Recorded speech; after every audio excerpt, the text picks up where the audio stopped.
Poor 6-year-old girl begs a paralyzed millionaire for food scraps to share with her sick mother. Playfully and unaware of her true intention, he says, "Make me walk again and the leftovers are yours, haha." Then, for the first time, he feels his legs.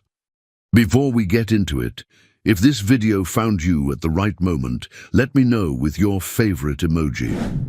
The cold October wind whistled through Emma Miller's thin cotton dress as she stood outside the grand Harrington estate. At 6 years old, she was too small to reach the ornate brass knocker, but determination glinted in her deep blue eyes. This wasn't about her, it was about Mommy, who hadn't eaten in 2 days, so Emma could have the last of their food. "You can do this," she whispered to herself, clutching her small stuffed rabbit, the only toy she owned, for courage. The massive iron gates that had intimidated her from afar now stood mysteriously open. The gardener had left for the day, but Emma had watched from across the street as servers carried trays of fancy food into the mansion. There would be leftovers. There always were at rich people's parties. Mrs. Peterson at school had told her that rich people threw away more food than Emma and her mother ate in a week. Emma slipped through the gate and crept along the curved driveway, staying close to the perfectly trimmed hedges. The mansion loomed above her, windows glowing like golden eyes in the gathering dusk. Music and laughter spilled from inside, sounds as foreign to Emma as another language. Around the back, she found what she was looking for, the service entrance. Gathering her courage, she knocked timidly. No answer. She knocked harder, her small fist barely making a sound against the heavy door. Just as she raised her hand to try again, the door swung open. A tall man in a black suit looked down at her with surprised eyes. I'm sorry to bother you, sir," Emma said, her voice barely audible, "but I was wondering if maybe you had any food left over. Just scraps would be fine. It's not for me, it's for my mommy. She's sick." The man's face softened. "Wait here," he said, and disappeared inside. Emma shifted from foot to foot, hugging her rabbit tighter. The wind felt colder now, cutting through her thin dress. When the door opened again, a different person stood there, a woman in a uniform. "Come with me, child," she said, not unkindly. "Mr. Harrington wants to see you." Emma's heart pounded. Mr. Harrington, the millionaire who owned this palace. She'd seen his picture in the newspapers Mrs. Peterson sometimes brought to class. She followed the woman through gleaming hallways that seemed endless, past rooms bigger than her entire apartment. Finally, they reached a massive library where a man sat in a wheelchair beside a roaring fire. He had grey hair and sharp eyes that seemed to look right through her. His face was lined with age and something else, pain perhaps, or bitterness. "So," he said, his voice deep and imposing, "you're the little beggar at my back door." Emma swallowed hard. "I'm sorry, sir. I didn't mean to intrude. My mommy hasn't eaten in 2 days, and I thought maybe—" "Where is your father?" Richard Harrington interrupted. "He left when I was a baby," Emma replied simply. "Mommy says he wasn't ready to be a daddy." Something flickered in the man's eyes. "And what's your name, child?" Emma Miller, sir." "Well, Emma Miller, do you know who I am? You're Mr. Harrington. You own this big house and lots of other things too." A cold smile touched his lips. "Yes, I own many things. But do you know what I don't have?" Emma shook her head. "I can't walk, haven't been able to for 3 years. He gestured to his wheelchair. "All my millions, and I can't buy back my legs." Emma looked at the wheelchair, then back at Mr. Harrington's face. "I'm sorry, sir." The man studied her for a moment, then laughed, a sound without warmth. "Tell you what, little beggar, I'll make you a deal." "Make me walk again," Richard Harrington said, his voice dripping with sarcasm, "and the leftovers are yours." "Hell, I'll throw in a feast for you and your sick mother," he laughed bitterly. "How about that?" Emma stared at him, her small face solemn. The rich man was making fun of her, she knew, but she didn't care. All that mattered was bringing food home to Mommy. "May I try, sir?" she asked quietly. Richard's laughter died abruptly. He hadn't expected this response. Most adults were intimidated by him, let alone children. "You actually think you can make me walk? Doctors from around the world have tried and failed." "I don't know, sir, but my mummy says we should always try, even when things seem impossible." Something in her innocent determination annoyed him. "Fine. Come here then, miracle worker. Show me what the finest medical minds in the country couldn't do." Emma approached cautiously, still clutching her stuffed rabbit. She stopped beside his wheelchair and looked up at him with those unnervingly serious blue eyes. "What's his name?" Richard asked, nodding toward the well-worn toy. "Mr. Whiskers," Emma replied. "He helps me be brave." "Well, you'll need all the courage you can get." "My legs have been useless since a car accident 3 years ago." Emma nodded solemnly. Then, with childlike directness, she placed her small hand on his knee. Richard opened his mouth to make another cutting remark. When he felt it, a warmth, a tingling sensation spreading from where her tiny fingers rested. His cynical words died in his throat. "Can you feel that, Mr. Harrington?" Emma asked. "Feel what?" he whispered, not wanting to believe. "Your legs getting warm. Sometimes when Mommy hurts, I hold her hand and she says the warm feeling helps." Richard stared at her in disbelief. For the first time in 3 years, he could feel sensation below his waist. The tingling spread from his knees to his ankles. "Impossible," he muttered. Emma looked up at him expectantly. "Did it work?" Before he could answer, Gloria Peterson, his long-time housekeeper, entered the library. "Sir, your guests are asking for you." "Tell them I'm indisposed," Richard snapped, not taking his eyes off Emma. After Gloria left, Richard leaned forward. "Do that again," he demanded. Emma placed both hands on his knees this time. The sensation returned, stronger now, like circulation returning to a limb that had fallen asleep, but throughout both legs. "Try to move your toes," Emma suggested innocently. Richard almost laughed at the absurdity until he saw his right foot shift slightly, just a centimeter, but it moved. "My God," he whispered. For the first time in years, hope flickered inside him, hope he'd long ago abandoned. Then suspicion darkened his features. "Who sent you? Was it Michael?" His voice turned cold. "Is this some kind of trick my son cooked up to get his hands on my money?" Emma's eyes widened in confusion. "Nobody sent me, sir. I just wanted food for my mommy." Richard studied her face, searching for deception but finding only innocence. After a long moment, he pressed a button on his wheelchair. Gloria reappeared instantly. "Sir?" "Pack up all the leftovers from tonight's dinner," he ordered, "and call Dr. Wilson. Tell him to come first thing tomorrow morning." "Yes, sir. And the child?" Richard looked at Emma's threadbare dress and worn shoes. "Where do you live, girl?" "West Side Apartments, sir. Building C, apartment 14, but it's not really an apartment anymore. It's just one room now."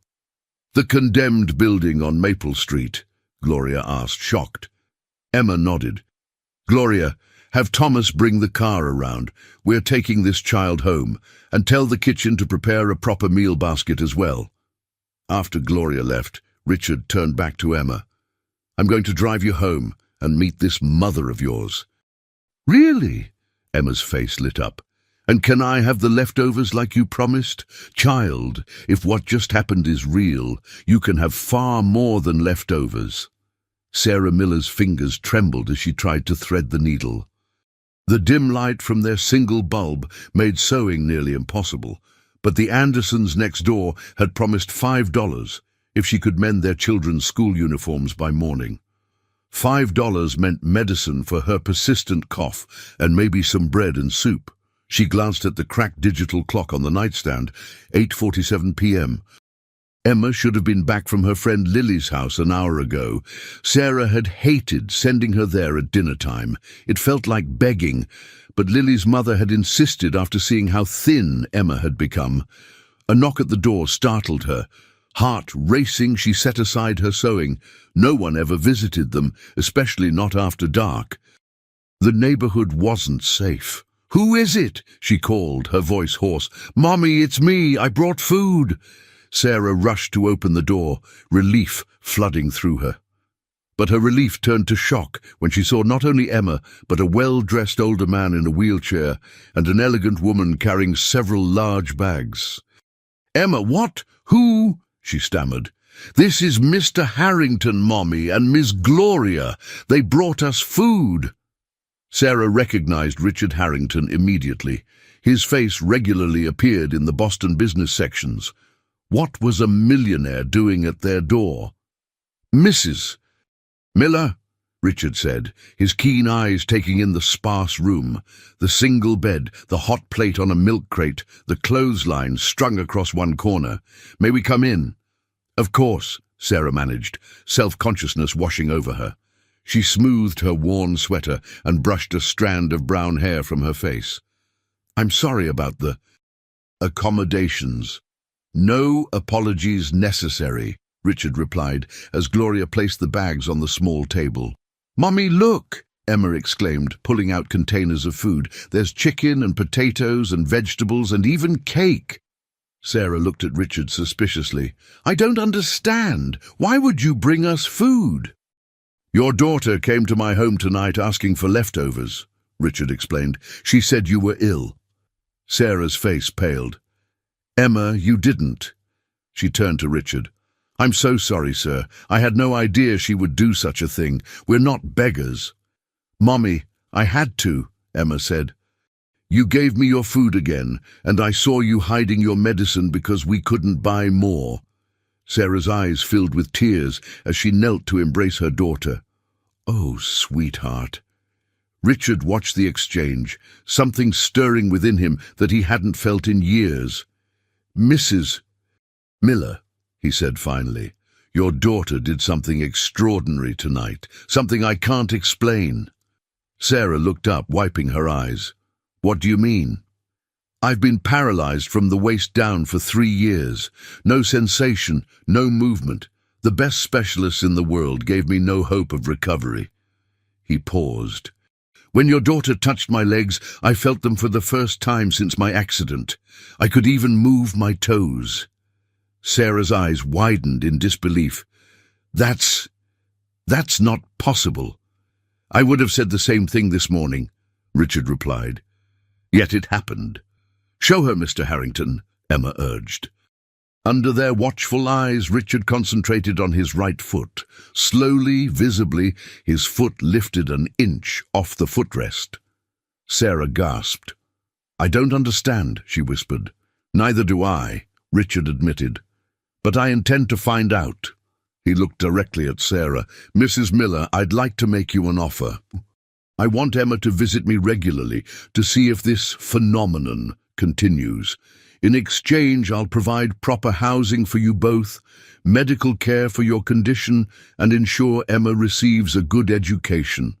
Sarah stiffened.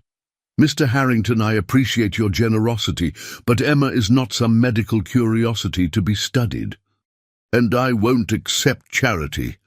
"It's not charity," Richard countered. "Consider it a business arrangement. Your daughter provides a service no one else can, and I compensate you accordingly." "And if nothing more happens? If tonight was just some strange coincidence? Then you'll still have better housing and health care, and I'll have satisfied my curiosity." Sarah coughed suddenly, a deep, rattling sound that seemed to come from her very core.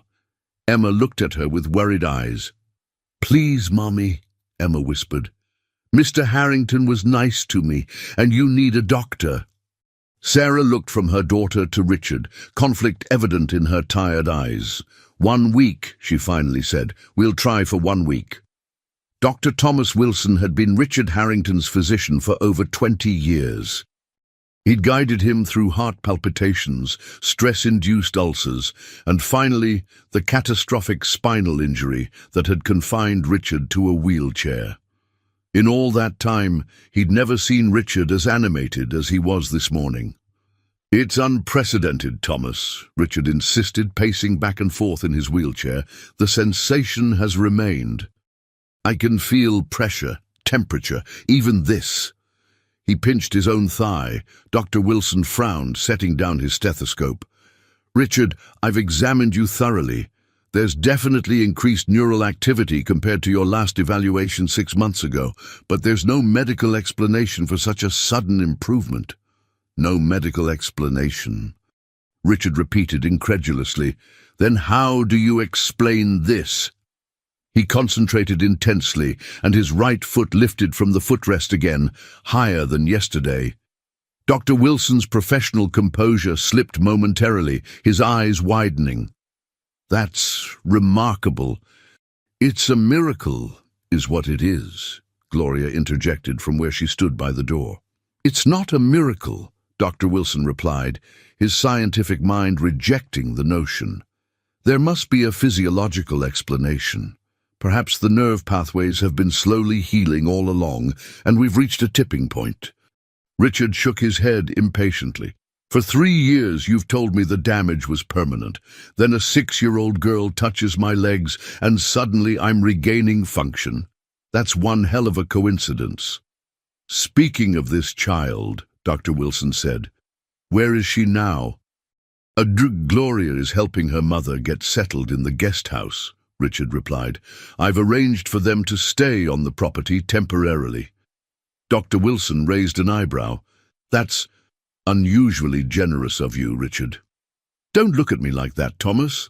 This isn't charity, it's a business arrangement. A business arrangement with a 6-year-old. Dr. Wilson couldn't keep the skepticism from his voice. Before Richard could respond, there was a knock at the door. Gloria entered with Emma and her mother. Ah, perfect timing, Richard said. Dr. Wilson, meet Emma and Sarah Miller. Dr. Wilson observed them with professional interest. The mother was thin and pale, with the shadow of once beautiful features. She carried herself with dignity, despite her obvious exhaustion.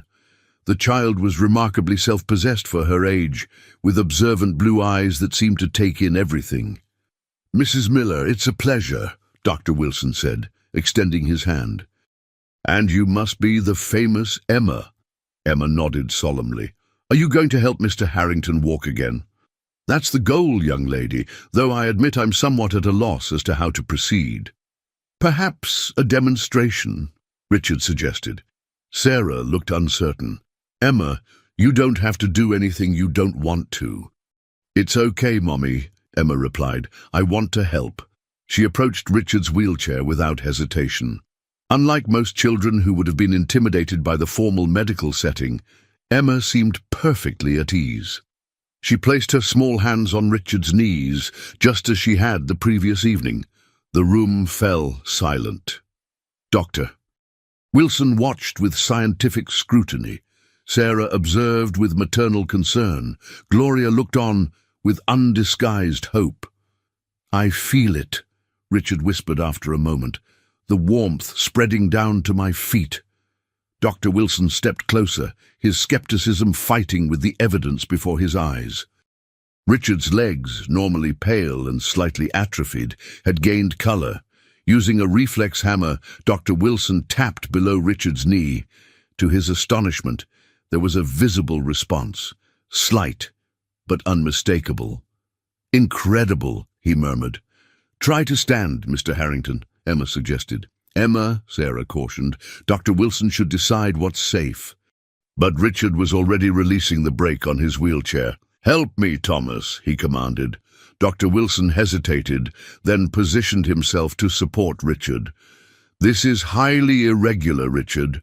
Your muscles have atrophied significantly. Even if neural function is returning, your strength, just do it, Richard snapped, with Dr. Wilson on one side and Gloria hurrying to support the other. Richard pushed himself upward. His legs trembled violently, barely supporting his weight. Sweat beaded on his forehead from the effort. For 5 seconds, 10, 15, he remained upright before collapsing back into the wheelchair. My God, Dr. Wilson breathed. Richard's face was transformed by exhilaration, despite his exhaustion. "It's real," he said, looking at Emma with wonder. "Whatever you're doing, it's real." The Harrington Estates guest house was larger than any home Sarah had ever lived in. With 3 bedrooms, a full kitchen, and a living room with windows overlooking the immaculate gardens, it felt like a palace after their single room at Westside Apartments. Emma had been ecstatic, running from room to room, exclaiming over the soft beds and the fully stocked refrigerator. "Look, Mummy, a real bathtub, and it's so clean!"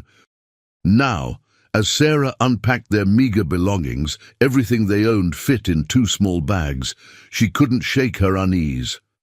Richard Harrington's offer seemed too good to be true, and in her experience, things that seemed too good to be true usually were. A knock at the door interrupted her thoughts. Gloria Peterson stood there with a garment bag and shopping boxes. "Mrs. Miller," Gloria said warmly, "I hope you're settling in comfortably." "Yes, thank you," Sarah replied. "It's very generous. Mr. Harrington asked me to bring these for you and Emma." Gloria placed the packages on the sofa, some essentials to start with. "There are more clothes arriving tomorrow." Sarah felt her pride bristle. "That's very kind, but we can't accept—" "Mrs. Miller," Gloria interrupted gently, "may I speak frankly?" Sarah nodded cautiously. "I've worked for Mr. Harrington for nearly 20 years. I've never seen him like this, hopeful, energized. Whatever your daughter did, it's given him something he thought was lost forever." Gloria paused. "He's not a man accustomed to feeling indebted to anyone. Letting him help you is, in a way, helping him." Sarah considered this. "Has he always been so difficult?" Gloria smiled slightly. "Mr. Harrington built his fortune from nothing. He's brilliant, driven, and yes, often harsh. But he wasn't always the bitter man you met yesterday. The accident changed him." "What happened?" Gloria's expression darkened. 3 years ago, Richard was driving with his son Michael when another car ran a red light. Richard swerved to protect Michael and took the full impact himself. The spinal damage left him paralyzed. Michael walked away without a scratch. "His son must be very grateful," Sarah observed. "One would think," Gloria replied with a hint of sadness. "Michael and his father had a complicated relationship even before the accident. Afterward, Michael couldn't handle his father's bitterness. They barely speak now." Sarah absorbed this information, feeling her perspective on Richard shift slightly. "Mr. Harrington has scheduled another session with Emma tomorrow morning, if that's agreeable," Gloria continued. "Dr. Wilson will be present to monitor everything." "And if I say no?" Sarah asked. "Then that's your decision, Mr. Harrington would be disappointed, but he understands that Emma's welfare comes first." Gloria smiled at Sarah. "He's many things, but he's not a monster." After Gloria left, Sarah opened the packages. Inside were clothes in exactly the right sizes for both of them. Simple but high quality. There were also toiletries, books for Emma, and a smartphone with a note explaining it was programmed with all necessary contacts. Sarah sat on the edge of the sofa, overwhelmed. For 3 years since her husband abandoned them, she'd shouldered every burden alone. When her health began failing 6 months ago, the constant stress of survival had become almost unbearable. Now, suddenly, they had safe housing, food, and the promise of medical care. But at what cost? What if Richard's interest in Emma's apparent ability turned exploitative? What if this miracle faded, and with it Richard's generosity? The sound of Emma's laughter floated in from outside. Sarah moved to the window and saw her daughter in the garden, being shown a butterfly by the elderly gardener. Emma looked happier than she had in months. For now, Sarah decided, they would stay. She would remain vigilant, protect Emma's interests, and perhaps, just perhaps, allow herself to hope that this strange turn of events might lead somewhere good. Meanwhile, across the estate in the main house, Richard sat in his study reviewing medical files. not his own, but Sarah Miller's. Dr. Wilson had examined her that morning and confirmed what Richard had suspected. Sarah's persistent cough was actually early-stage pulmonary fibrosis, potentially treatable but requiring expensive medical intervention. Richard closed the file, his mind racing with possibilities. If Emma truly possessed some inexplicable healing ability, could it extend beyond his paralysis? Could she help her own mother? And if she could, what were the limits? What was the source of this power? Was it replicable, scalable, marketable? The businessman in him saw boundless opportunities. The man in him, the part he thought had died in the accident, felt something different, a responsibility to protect this gift and the child who carried it. Again, Emma, just like before, Richard instructed, his voice gentler than it had been in years. It was day 4 of their arrangement, and the changes were becoming impossible to ignore. Richard could now stand for nearly a minute, unassisted. The muscle atrophy was still significant, but sensation had returned to approximately 80% of his lower extremities, according to Dr. Wilson's tests. Emma placed her hands on Richard's knees, her face scrunched in concentration. After a moment, the now familiar warmth spread through his legs. "Good girl," Richard murmured. "Now let's try something new." With Emma's tiny hand in his, Richard pushed himself to standing. His legs trembled but held. Then, with excruciating slowness, he took one step forward, then another. "You're doing it, Mr. Harrington!" Emma exclaimed, delight brightening her features. "Doctor!" Wilson watched in amazement, scribbling notes furiously. "The progressive improvement defies all medical explanation," he muttered. "By all rights, your muscles shouldn't be strong enough for this yet." Richard took a third step before his strength gave out. Gloria rushed forward with the wheelchair just in time. "That's enough for today," Sarah interjected from where she sat nearby. Despite the remarkable progress, she remained vigilant during these sessions, watchful for any sign that Emma was being pushed too hard. "Just one more try," Richard insisted, his face flushed with exertion and excitement. "No, Mr. Harrington," Sarah said firmly. "Emma has school this afternoon, and you need to rest." Dr. Wilson said overexertion could cause setbacks. Richard looked like he might argue, but then relented with a sigh. "You're right, of course. Thank you, Emma. You've done wonderfully today." As Gloria escorted Emma and Sarah out, Dr. Wilson stayed behind. "You realize this could change everything we know about neurological recovery," he said once they were alone. "I've consulted with specialists, discreetly, as you requested, and no one has seen anything like it." "Have you discovered how she's doing it?" Richard asked. Dr. Wilson shook his head. "The equipment shows unusual electromagnetic activity when she makes contact with you, but nothing that explains the physiological response. It's as if—" He hesitated. "As if what, Thomas?" "As if she's somehow reactivating neural pathways through pure intention, willing your body to heal." Richard considered this. Could it work for other conditions, other patients? Theoretically, perhaps, but ethically, Richard, she's a child, not a medical device. "I'm well aware," Richard replied sharply. "I have no intention of exploiting her, but if she possesses a gift that could help others—" He trailed off, thinking of Sarah's condition. "One step at a time," Dr. Wilson cautioned.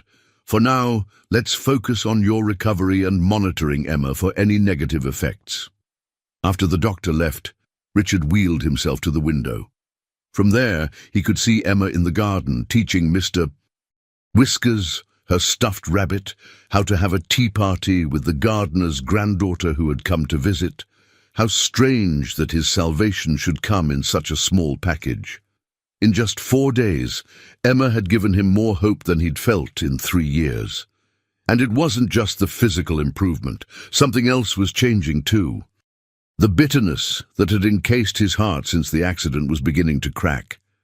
Richard's phone rang, interrupting his thoughts. The screen displayed a name he hadn't seen in months. Michael. With a deep breath, Richard answered. Michael, this is unexpected. Hello, Father, came his son's voice, formal and distant. I received a strange call from Dr. Wilson today, something about remarkable progress in your condition. Richard hesitated. He hadn't authorized Wilson to contact Michael. Thomas shouldn't have bothered you. So it's not true? You haven't regained any function? I didn't say that. Richard paused. There have been some developments. What kind of developments? Richard considered how to explain. The truth sounded absurd even to him, and Michael was nothing if not skeptical. It's complicated. If you're truly interested, you should come see for yourself. A long silence followed. Are you actually inviting me to visit? The surprise in Michael's voice sent a pang of regret through Richard. How bad had things become between them, that a simple invitation seemed shocking. Yes, Michael, I'm inviting you to visit.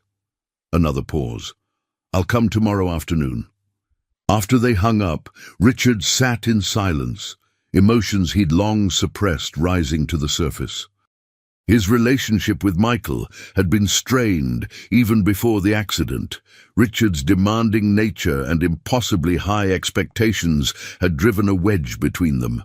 After becoming paralyzed, Richard's bitterness had widened that gap into a chasm. Now, with the possibility of walking again, Richard found himself wanting to bridge that distance. Perhaps Emma's healing touch extended beyond the physical.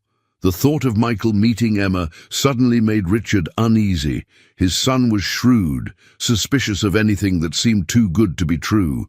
Would he see Emma as Richard did now, a miraculous child with a pure heart? Or would he see what Richard himself might have seen just a week ago, an opportunity to exploit? Richard reached for his phone again, this time dialing his lawyer. There were preparations to make, protections to put in place, for Emma, for Sarah, and perhaps even for himself. Michael Harrington parked his silver Mercedes at the end of the long driveway, staring up at his childhood home with mixed emotions. At 32, he had built his own life away from his father's shadow, a modest investment firm that was finally gaining traction after years of struggle. He hadn't visited the estate in nearly 8 months, not since the disastrous Christmas dinner when Richard had accused him of waiting for his inheritance like a vulture circling a dying man. The bitter words still stung, but curiosity about his father's supposed improvement had drawn him back. That and Dr. Wilson's concerned phone call, suggesting he intervene before things got out of hand. As Michael approached the front door, he noticed unfamiliar laughter coming from the garden, a child's voice, high and clear. Following the sound, he rounded the corner of the house to find an extraordinary sight. His father, standing shakily between parallel bars installed on the terrace, taking halting steps, while a small girl clapped encouragingly. Michael froze, unable to process what he was seeing. Richard Harrington, the man doctors had unanimously declared would never walk again, was upright and moving. "That's it, Mr. Harrington," the child exclaimed. "3 more steps." Richard's face was contorted with effort, sweat darkening his shirt, but there was something else there too, a determination Michael hadn't seen since before the accident. "Father!" Michael called, stepping into view. Richard looked up, momentarily losing his concentration. His legs buckled, and he grabbed the bars to prevent a fall. "Michael!" Richard acknowledged, breathing heavily. "You're early." Apparently. Michael approached cautiously, eyes darting between his father and the little girl. "Doctor." Wilson mentioned improvement, but this. "Emma, this is my son, Michael," Richard said, lowering himself into the wheelchair positioned at the end of the bars. "Michael, meet Emma Miller." The child smiled politely. "Hello, Mr. Michael." Michael nodded absently, still processing the scene. "Father, could we speak privately?" "Emma, would you mind finding Gloria? Tell her Michael has arrived and ask if she could bring some refreshments to the study, Richard requested. Once Emma had skipped away, Michael turned to his father. What exactly is going on? Who is that child and how are you? He gestured to the parallel bars. Doing this. It's complicated, Richard replied, wheeling himself toward the house. Come inside. In the wood-paneled study, Richard poured himself a scotch, his first in 3 years. The ability to reach the crystal decanter himself, a small victory. Start talking, Michael demanded, declining a drink with a wave of his hand. Richard explained the events of the past week, watching his son's expression shift from skepticism to disbelief. You expect me to believe a 6-year-old girl has magical healing powers, Michael finally said. Father, this is absurd. Whatever improvement you're experiencing has a medical explanation. I thought the same thing, Richard admitted. I've had Dr. Wilson run every test imaginable. There's no medical explanation for the rate of my recovery. So you've moved this child and her mother into your home based on, what, a coincidence? A parlor trick? Richard's eyes narrowed. I've provided them with proper housing and care, which they desperately needed. In exchange, Emma is helping me walk again. It's a mutually beneficial arrangement. And I suppose you've had this arrangement properly documented. Legal guardianship established, compensation formalized. Michael's tone was sharp, professional, the lawyer in him emerging. Not yet, but I've spoken with Bernard about setting up a trust for Emma's education and... For God's sake, Father, Michael interrupted.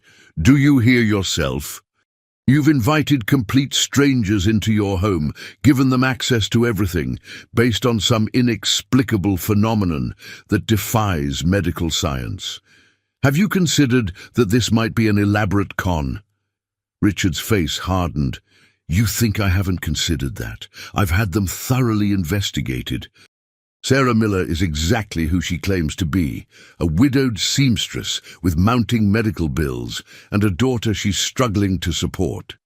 And this miraculous ability, you don't find the timing suspicious. Just when they're most desperate, the child develops healing powers. Before Richard could respond, there was a knock at the door.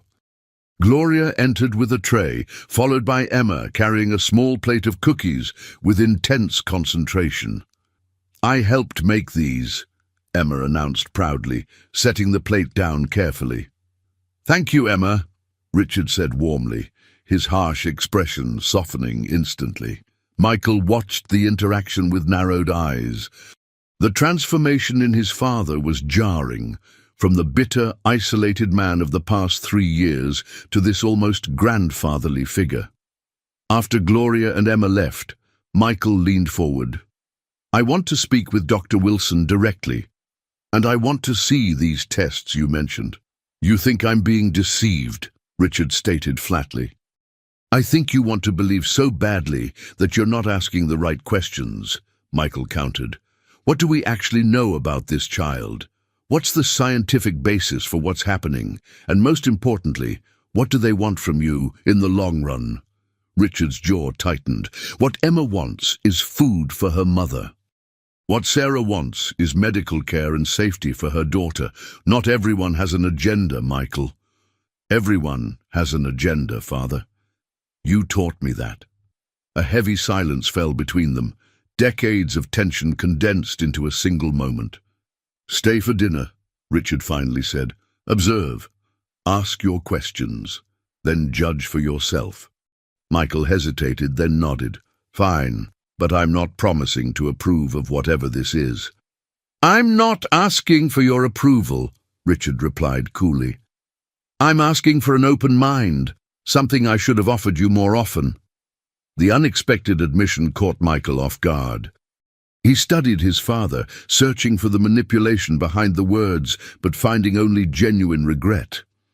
I'll stay, Michael agreed, more softly now. But I'm still calling Dr. Wilson.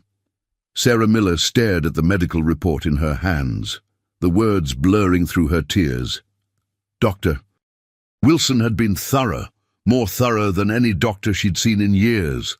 The diagnosis confirmed what she'd long suspected but couldn't afford to have treated: pulmonary fibrosis, advancing faster than typical cases. "The good news," Dr. Wilson had explained gently, "is that we've caught it before catastrophic deterioration. With proper treatment, we can slow the progression significantly." Proper treatment. The word seemed like a cruel joke after years of choosing between medicine and food, between her health and Emma's needs. A soft knock interrupted her thoughts. Sarah hastily wiped her eyes before opening the door to find Richard Harrington there, seated in his wheelchair despite his improving mobility. "Mrs. Miller," he said formally. "May I come in?" Sarah stepped back, allowing him to enter the guest house. "Dr. Wilson spoke with you?" she guessed, noting his grave expression.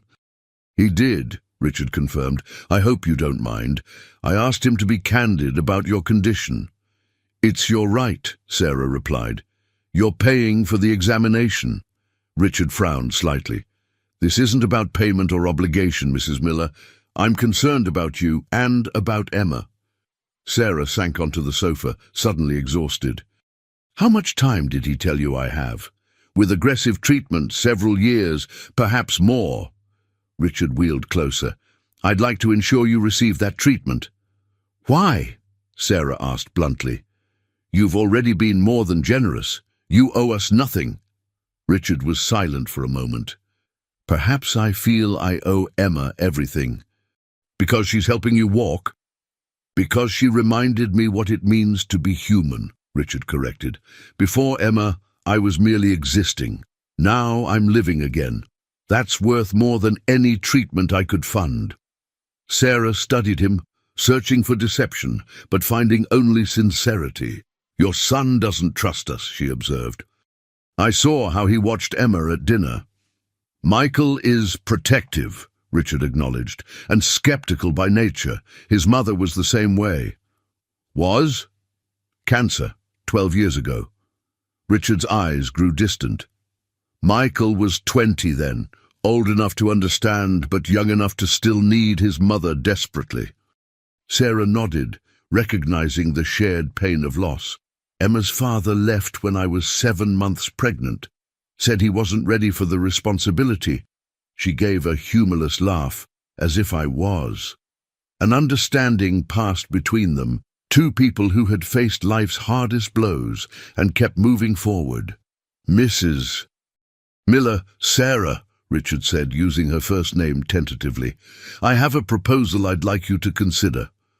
Before he could continue, the door flew open and Emma rushed in, her face flushed with excitement. "Mommy, I saw a real fox in the garden. Mr. Thomas says they live in the woods behind the big house." Sarah forced a smile. "That's wonderful, sweetheart." Emma stopped, her extraordinary perceptiveness catching the tension in the room. "Are you okay, Mommy? You look sad." "I'm just tired, baby," Sarah assured her. Emma looked from her mother to Richard, her expression suddenly serious beyond her years. "Is Mommy sick again?" "Me?"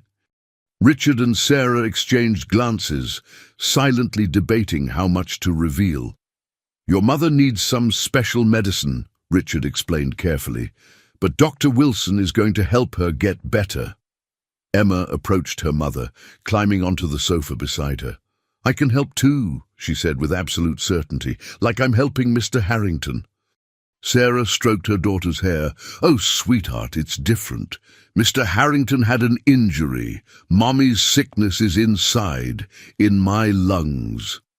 "I can still try," Emma insisted. Before either adult could respond, she placed her small hands on Sarah's chest, her face scrunched in concentration, the same expression she wore when working with Richard. Sarah began to gently move Emma's hands away, but Richard shook his head slightly. "Let her try," his eyes seemed to say. For a long moment, the room was silent, except for the ticking of the clock on the mantel. Emma's eyes were closed tight, her breathing slow and deliberate. Sarah felt nothing at first, then a subtle warmth spreading through her chest, different from the fever heat of infection, more like sunlight penetrating deep tissues. The constant ache that had become her companion eased slightly. "I feel something," she whispered, surprise evident in her voice. Emma opened her eyes, looking up at her mother hopefully. "Did it help?" "I'm not sure, sweetie," Sarah answered honestly. She took a deep breath and realized with shock that she didn't need to cough. For the first time in months, her lungs expanded fully without protest. Richard watched intently. "Sarah?" "The tightness," she said wonderingly. "It's less, not gone, but less." Emma beamed. "See, I told you I could help." Richard's expression shifted from concern to fascination. "Emma, how do you know what to do? How do you make the healing happen?" Emma shrugged, the question too complex for her 6-year-old understanding. "I just think about making the hurt go away, and then I feel warm inside, and the warm goes through my hands." "Have you always been able to do this?" Sarah asked gently. Emma thought for a moment. "I think so. I used to make your headaches better, remember? When I'd put my hands on your head and you'd fall asleep." Sarah's eyes widened. It was true. Emma had a habit of helping when Sarah had migraines, placing her tiny hands on her mother's temples. Sarah had always assumed it was the comfort of her daughter's touch that soothed her, never considering that something more might be happening. "Dr. Wilson should examine you again," Richard suggested, "tomorrow if you're willing, to see if there's any measurable change." Sarah nodded, still processing the implications. If Emma truly had this ability, if she could heal not just external injuries but internal disease, the possibilities were staggering and terrifying. "Mr. Harrington," she said slowly, "if Emma can do what we think she can, people will want to use her." Richard's face grew grave. "I know. That's what I came to discuss with you. We need to protect her, not just her welfare, but her gift. And to do that, I think we need to understand it better." "It started as a tingling," Richard explained to Dr. Wilson, demonstrating by flexing his feet. "Then warmth, then actual sensation. Now I can feel everything. Pressure, temperature, even pain." It was day 14 of what they now privately called the Emma Protocol.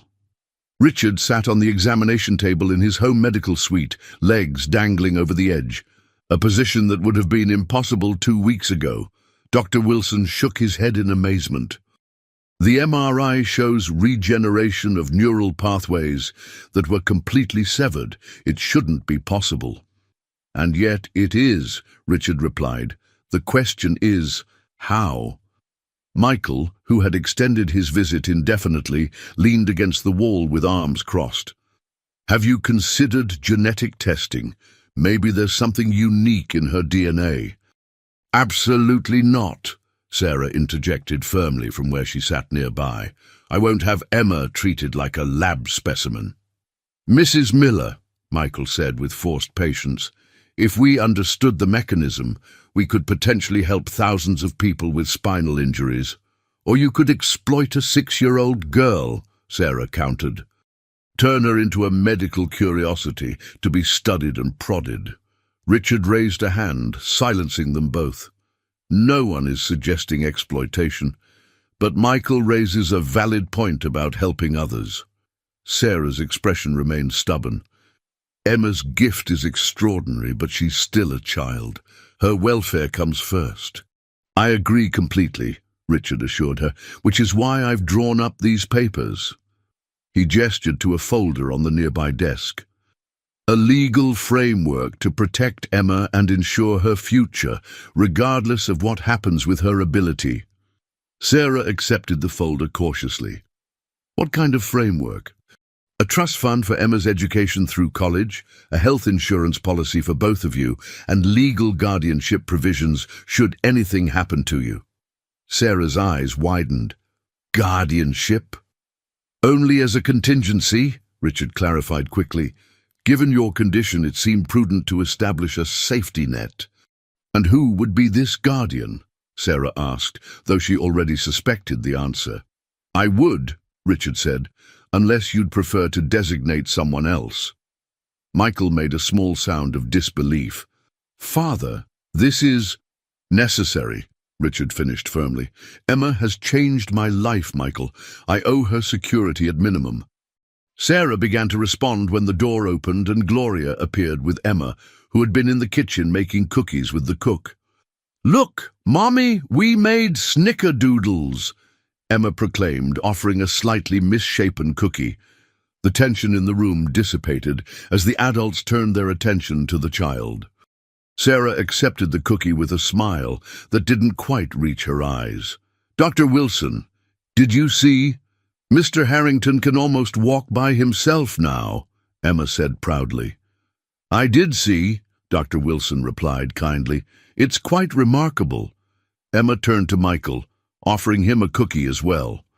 Despite his reservations, Michael found himself charmed by her genuine sweetness. "Thank you, Emma." "You're welcome," she replied politely. "Are you still mad about me helping your daddy?" The direct question caught Michael off guard. "I'm not mad," he said carefully. "I'm just trying to understand how you're doing it." Emma considered this. "I don't know how. I just can. Like how some kids can sing really good or do math in their head." She paused, then added with childlike wisdom, "Sometimes special things just happen." Richard watched the exchange with interest.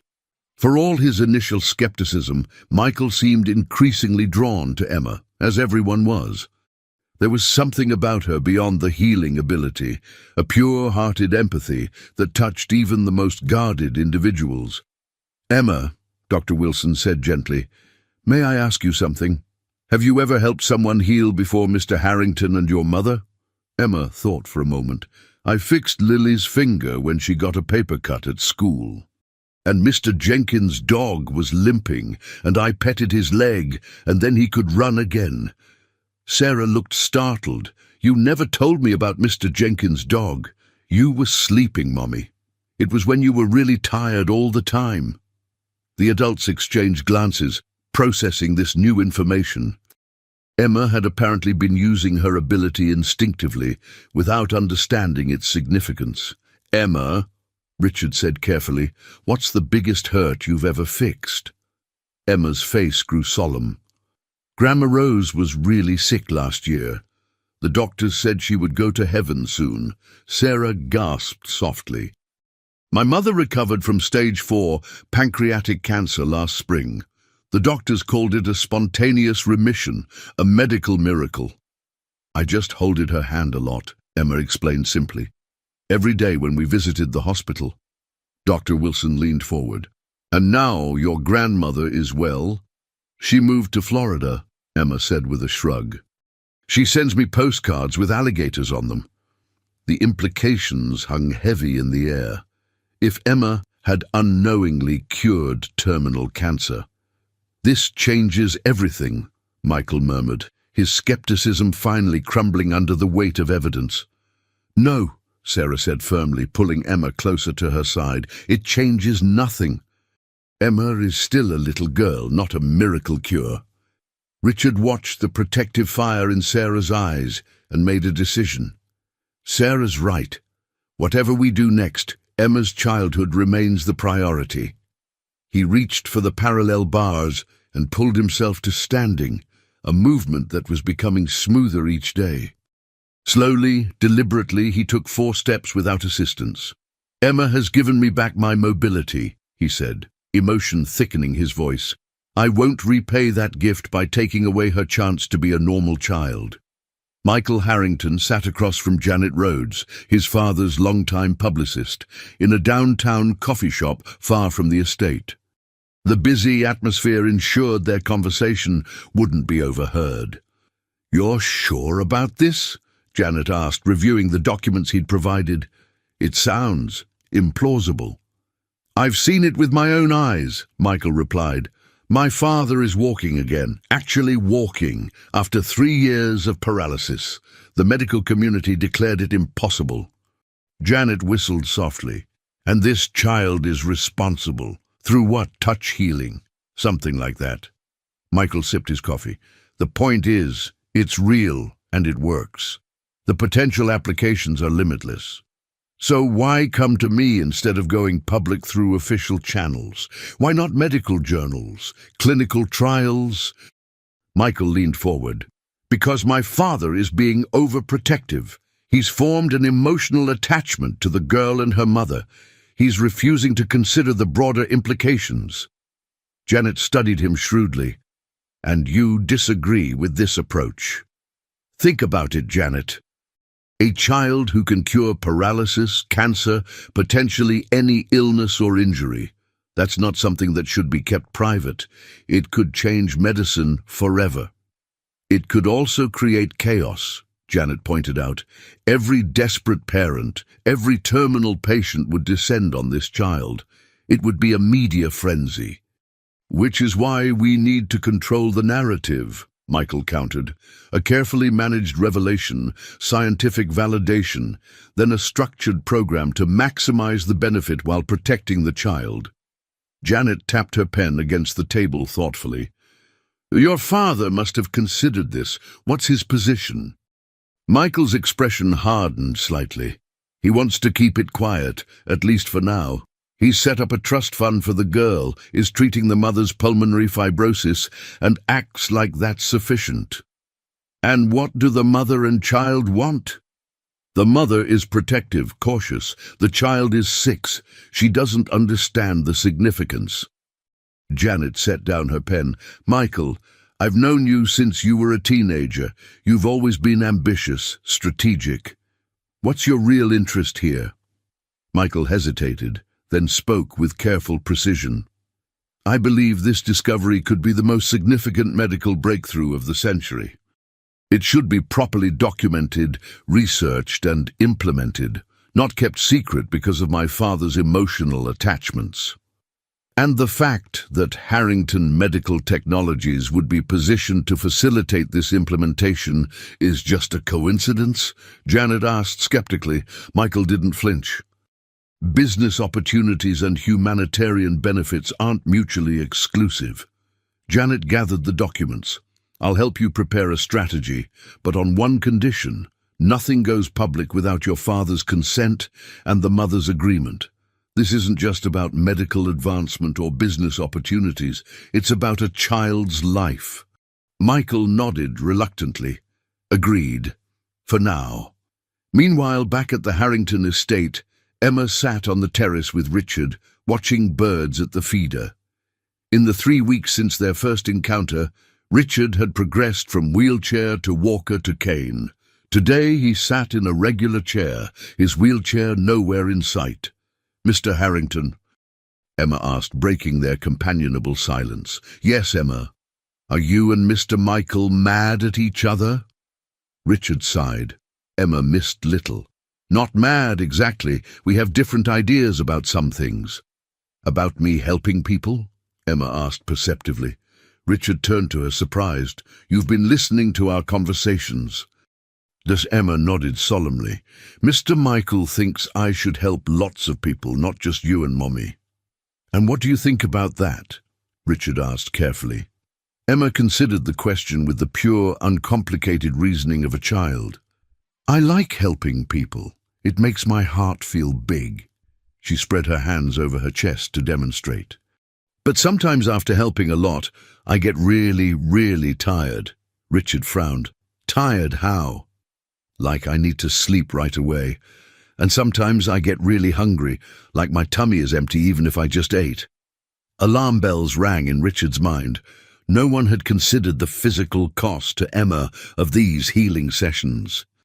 They'd been so focused on the miraculous results that they'd overlooked potential side effects. Emma, why didn't you tell us you were getting tired? Emma shrugged. Grown-ups were happy when I helped.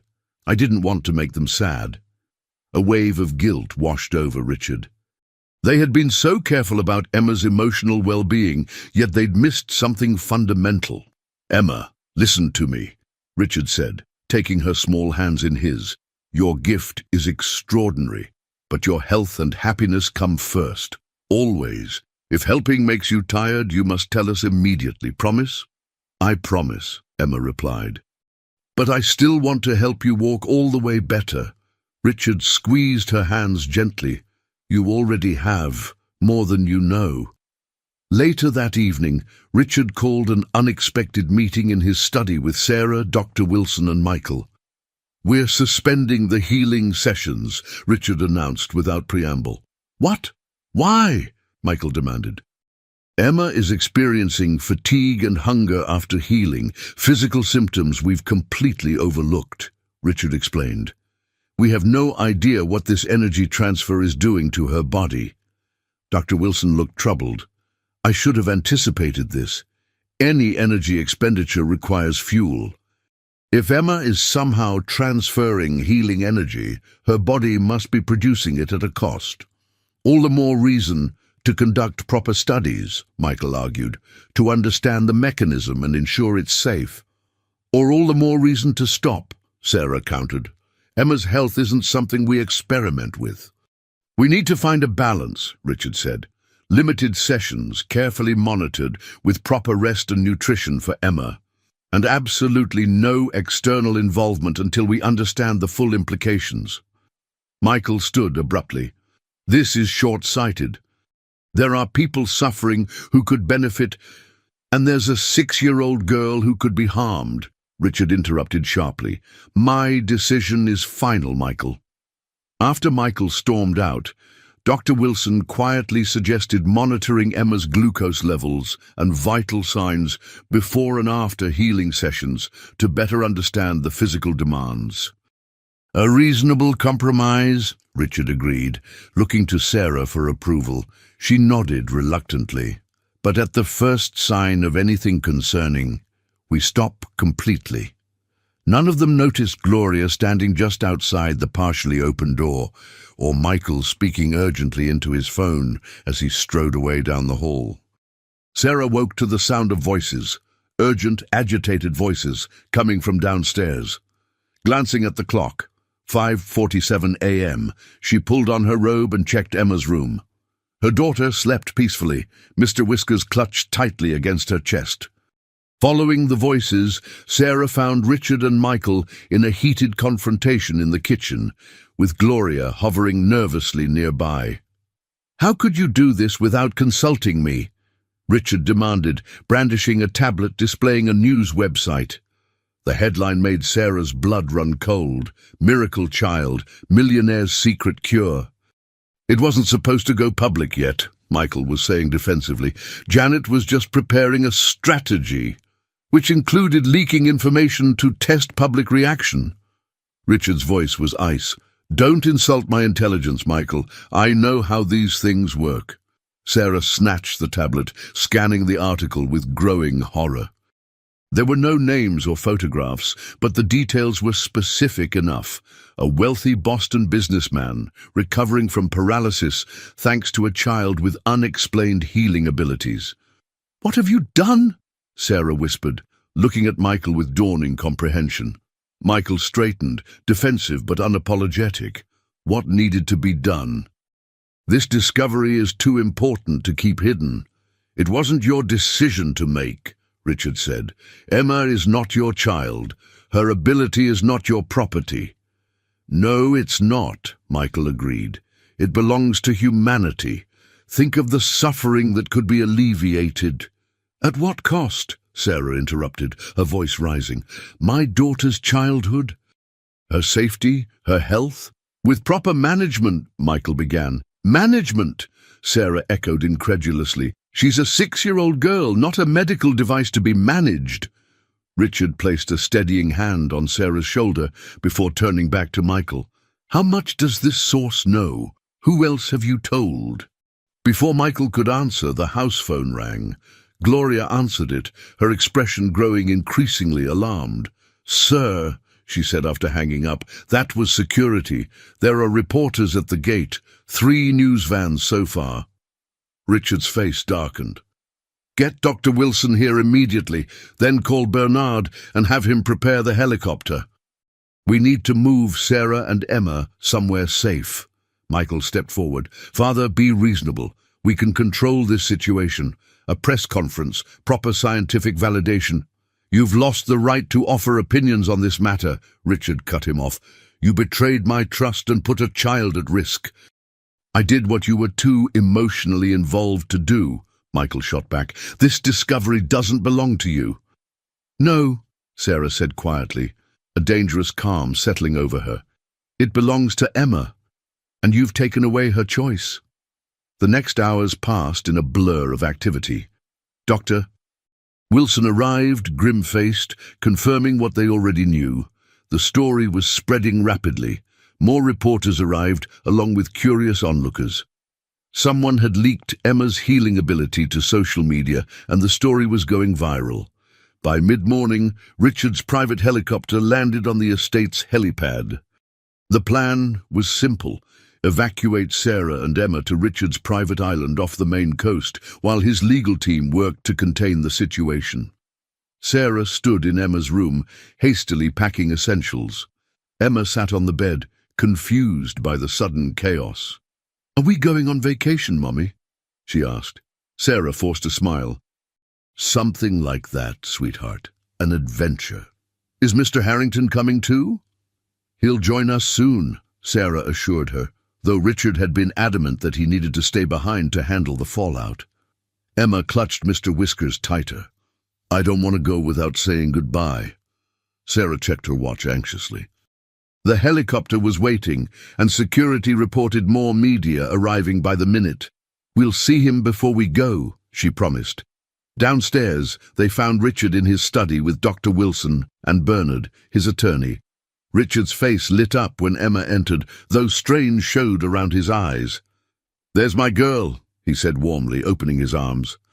Emma ran to him, climbing onto his lap, something that would have been impossible a month ago. "Are you coming on our adventure, Mr. Harrington?" Richard hugged her close. "Not right away, but I'll join you very soon. You and your mother need to take a little trip while I take care of some business here, because of the people outside. The ones who want me to help them." The adults exchanged glances. Emma, as usual, understood more than they realized. "Yes," Richard answered honestly.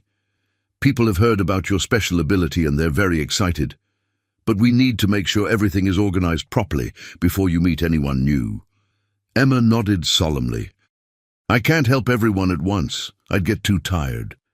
"Exactly," Richard agreed, relief evident in his voice. He reached into his desk drawer and withdrew a small box. "I have something for you. A going-away present."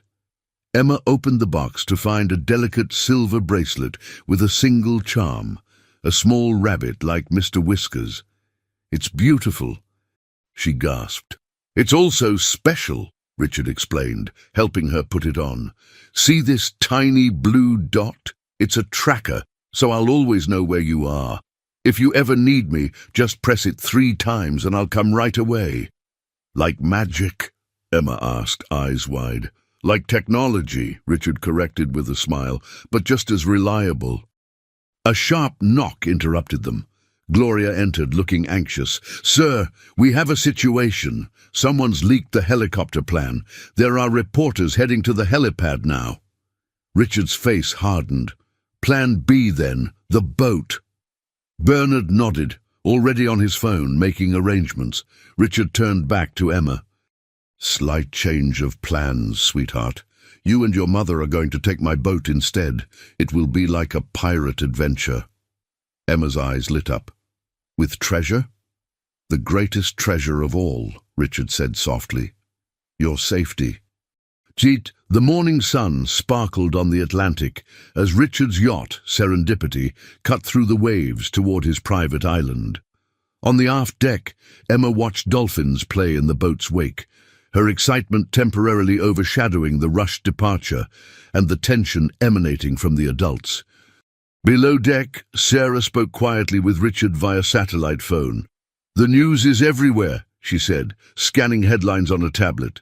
"They're calling her the miracle child and offering rewards for information. Someone leaked that we left by boat." "Change course," Richard instructed immediately. "Bernard has arranged alternative accommodations in Canada. I'll text the coordinates." "Richard," Sarah hesitated. "There's something else. Social media is speculating about us. Us? You and me. They're suggesting I'm using Emma to secure your fortune, that this is some kind of con. Richard's silence spoke volumes. You believed that once too, Sarah reminded him, when we first met. For about 5 minutes, Richard admitted, before I saw Emma's pure heart and your fierce protection of her. No one could fake that. Michael still believes it, Sarah said softly. He thinks I'm manipulating you. Michael sees the world through a lens of suspicion. It's how I raised him, unfortunately. Richard's voice grew heavy with regret. I taught him to look for angles, motivations, weaknesses to exploit. Is it any wonder he can't recognize genuine goodness when he sees it? The conversation was interrupted by the captain's voice over the intercom. Mrs. Miller, Mr. Harrington asked me to inform you we're changing course. Also, radar shows another vessel approaching rapidly from the southwest. Sarah's heart raced. Could it be press? Paparazzi? Unknown, ma'am, but they're moving with purpose. Sarah ended the call and hurried to find Emma. As she reached the deck, she saw the approaching boat, sleek, powerful, closing fast. Emma, come inside, she called urgently. Emma turned, her smile fading at her mother's tone. But the dolphins? Now, Emma, Sarah insisted, reaching for her daughter's hand. Before they could reach the cabin door, the pursuing boat drew alongside. To Sarah's shock, she recognized Michael Harrington standing on the deck. Mrs. Miller, he called over the engines. I need to speak with you and Emma. It's urgent. Captain, maintain course, Sarah instructed firmly, pulling Emma closer. Please, Michael shouted. My father is in danger. They're coming for him too. Something in his voice, genuine fear, made Sarah hesitate. Who's coming for him? Government agencies, pharmaceutical companies, everyone with an interest in controlling Emma's ability. Michael's boat matched their speed perfectly.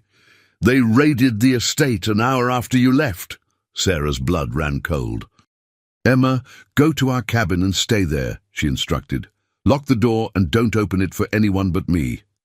Once Emma was safely inside, Sarah nodded to the captain to slow down. Michael's boat drew alongside, and he jumped aboard with surprising agility. You have exactly 1 minute to explain, Sarah said icily. Michael ran a hand through his disheveled hair. This went too far, too fast. I never intended... He broke off, visibly struggling to maintain composure. When the story broke, everyone wanted a piece of it. Pharmaceutical companies seeing profit potential, research institutions, government health agencies. Then the religious groups started calling it divine intervention, and fringe elements began theorizing about extraterrestrial origins. You caused this, Sarah reminded him sharply. I know, Michael admitted, surprising her with his candor. But I'm trying to fix it now. Father is holding them off legally, but someone at the National Health Institute has classified Emma's ability as a resource of critical public health importance. They're seeking an emergency court order to compel her participation in studies. Sarah felt the blood drain from her face. They can't do that. She's a child.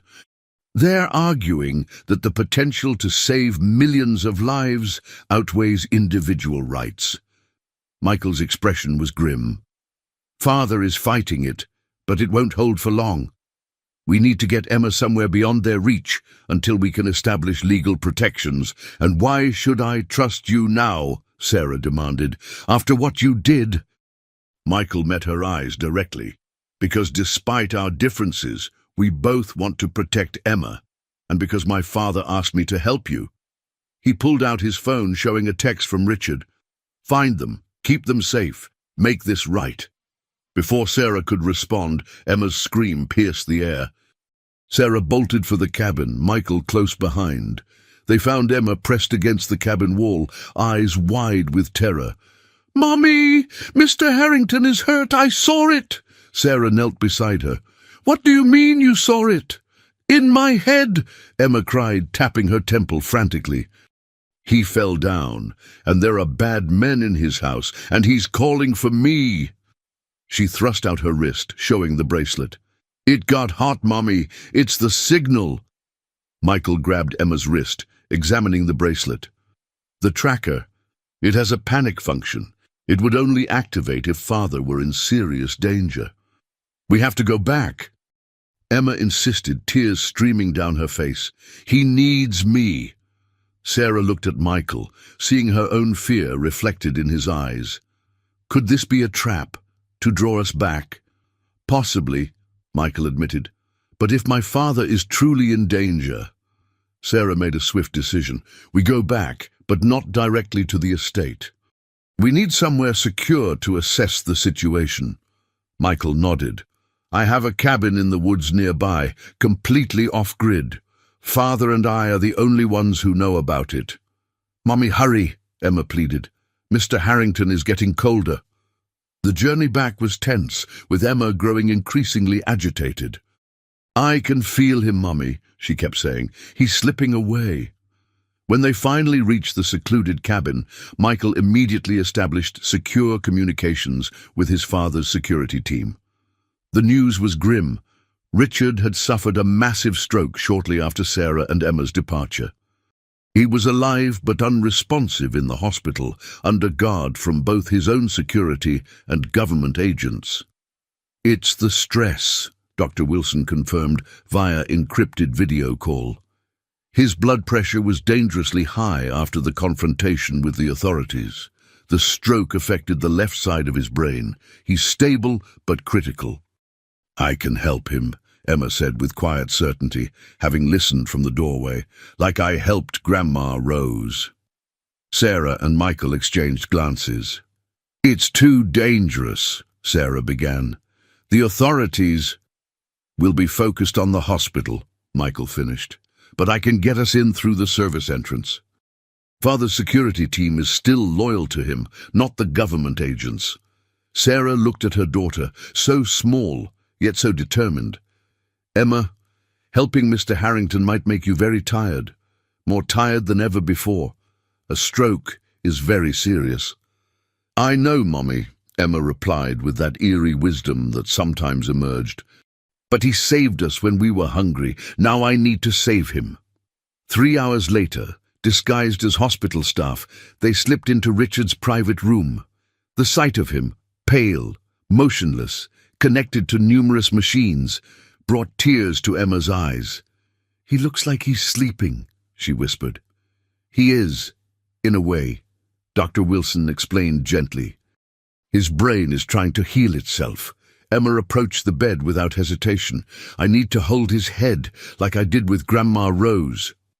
With Sarah's help, Emma placed her small hands on either side of Richard's head. The room fell silent, except for the steady beeping of monitors. Minutes passed. Emma's face grew increasingly strained, her small body trembling with effort. Sweat beaded on her forehead.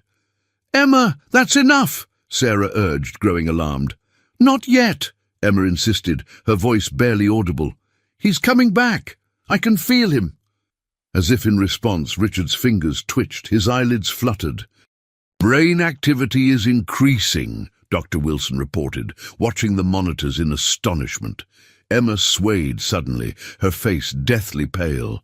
Michael caught her just as she collapsed. "Emma!"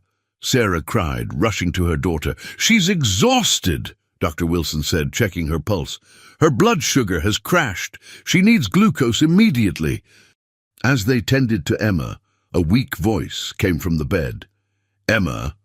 Richard's eyes were open, confused but alert. "What happened? Where am I?" "Father!"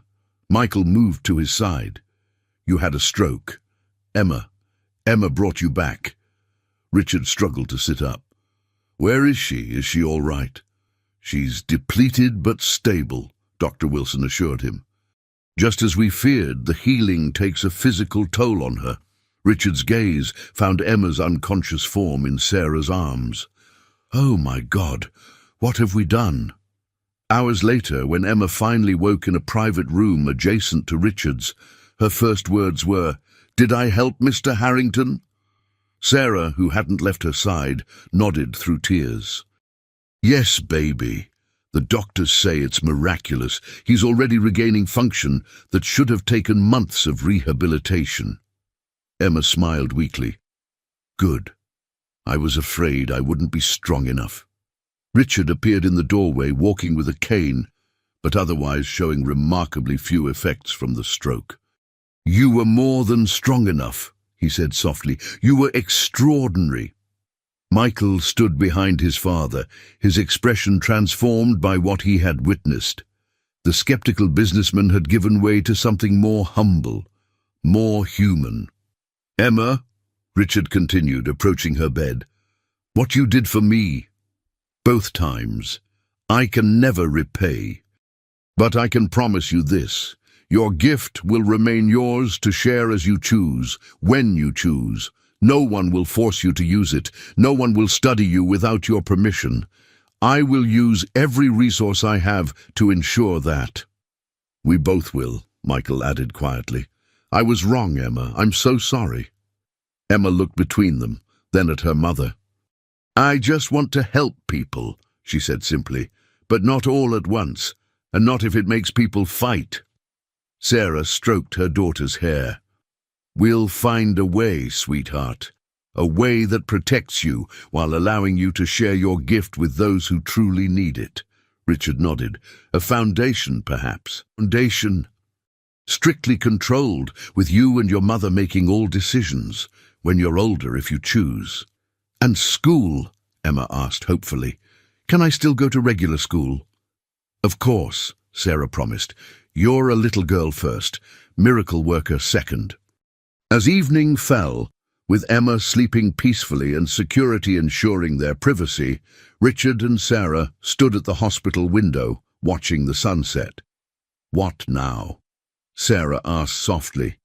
The world knows about Emma. We can't put that genie back in the bottle. Richard took her hand, a gesture that felt natural despite its newness. Now we protect her, guide her, and give her as normal a childhood as possible. Together. Sarah turned to him, seeing not the bitter millionaire of their first meeting, but the man who had emerged, compassionate, determined, transformed by a child's simple act of kindness. Together, she agreed. In her bed, Emma dreamed of butterflies, gardens, and a world where hurts could be healed with a touch, not all at once, but one person at a time, starting with those who needed it most.